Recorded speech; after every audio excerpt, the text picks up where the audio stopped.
नमस्कार, मैं हूं आपके साथ हर्षिता मिश्रा। बीबी नेटवर्क में आपका स्वागत है।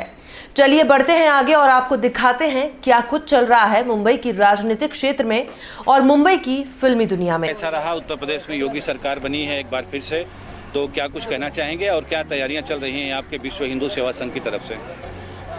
विश्व हिंदू सेवा संघ तो अपना हिंदुत्व के लिए जो कार्य है वो पूरे देश में कर ही रहा है और हमारी तैयारी है कि हम किस तरीके से पूरे देश में हिंदुओं को एकत्र कर सके, जाति व्यवस्था से ऊपर उठ करके हम हिंदुत्व के लिए कार्य कर सके और राष्ट्र के लिए लोगों का निर्माण, राष्ट्र निर्माण के लिए किस तरीके से युवा लोगों को तैयार कर सके। जो हमारा समाज पतित हो रहा है, पश्चिमी संस्कृति की तरफ अग्रसर हो रहा है, उसको किस तरीके से रोका जाए, यही कारण हम जगह जगह पे लोगों को समझा रहे हैं और कार्य कर रहे हैं। कश्मीर फाइल्स आपने देखी? नहीं, अभी तक समय नहीं मिला और हो सकता है आज या कल में मैं मेरे परिवार के साथ। कश्मीर फाइल को लेकर के भी बहुत राजनीति हो रही है, तो उसमें क्या कहना चाहेंगे? ये देश का दुर्भाग्य है कि कोई भी व्यक्ति हिंदुत्व के ऊपर आवाज़ उठाता है या तो वो क्रिमिनल हो जाता है या तो वो पापी हो जाता है। तो ये हमारे देश का सबसे बड़ा दुर्भाग्य है कि जो नरसंहार हुआ कश्मीर में आज से 30 साल पहले, उसको दबा करके रखा। और विवेक अग्निहोत्री का मैं शुक्रगुजार होऊंगा कि उन्होंने उस नरसंहार को उजागर किया और देश को उस नरसंहार से परिचित कराया।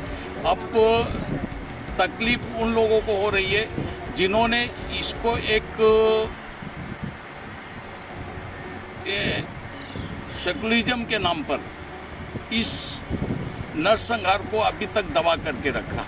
और मुझे दुर्भाग्य बोलूँ देश का या हिंदू समाज का कि कभी भी अगर हिंदुओं के ऊपर कोई भी अत्याचार होता है और उसकी आवाज़ जो भी व्यक्ति उठाता है, या तो वो देश का क्रिमिनल व्यक्ति हो जाता है या तो व्यक्ति है ना समाज को बांटने वाला हो जाता है। जो पंडित वहाँ से भगाए गए थे, कश्मीरी पंडित, उनके लिए भी सरकार को कुछ चेतना चाहिए। सबसे पहले तो मैं बता दूं, कश्मीर में जो पंडित शब्द का अर्थ निकाला गया है, ये जो गढ़ा गया है, ये षड्यंत्र के तहत गढ़ा गया है। केवल कश्मीर में पंडित ही नहीं थे, केवल एक विशेष जाति को आगे करके कि ताकि समस्त जो जातियां हैं उनका खून न खोले, इस तरीके से मनगढ़ंत कहानी की गढ़ी गई कि केवल पंडितों के ऊपर अन्याय हुआ। मैं आपको बता देना चाहता हूँ, वहाँ पे सिख भी थे, वहाँ पे अन्य समाज के लोग थे, केवल पंडित ही अकेले नहीं भगाए गए। मगर देश का दुर्भाग्य है, यहाँ पे जब हमें किसी अगर हिंदुओं को रोकना है तो उनको अपने जाति के नाम पे बांट दो। अपने आप पे एक हिंदू सोचता है मेरे ऊपर या मेरे समाज के ऊपर या मेरी जात के ऊपर ये घटना नहीं घटी है, इसलिए वो चुप बैठ जाता है। और मैं देश के लोगों को बोलना चाहूँगा, बताना चाहूँगा, जब जब आप जाति पे बंटोगे तब तक आप इसी तरीके से काटे जाओगे, इसी तरीके से भगाए जाओगे। एक राजनीतिक सवाल और होगा आपसे। उत्तर प्रदेश के चुनाव के दरमियान आपने कहा था कि योगी सरकार बनेगी, जरूर बनेगी, हालांकि सरकार बनी भी। आपने कहा था कि रथ यात्रा निकालूंगा हिंदुओं को एकत्रित करने के लिए, तो क्या तैयारी चल रही है उसके लिए? जी, ये मेरी एक्चुअली मैं आपको एक खुशखबरी बताना चाहूँगा, जो मुझे भारत सरकार शायद जल्द ही देने वाली है, मिनिस्टर ऑफ स्टेट का पद।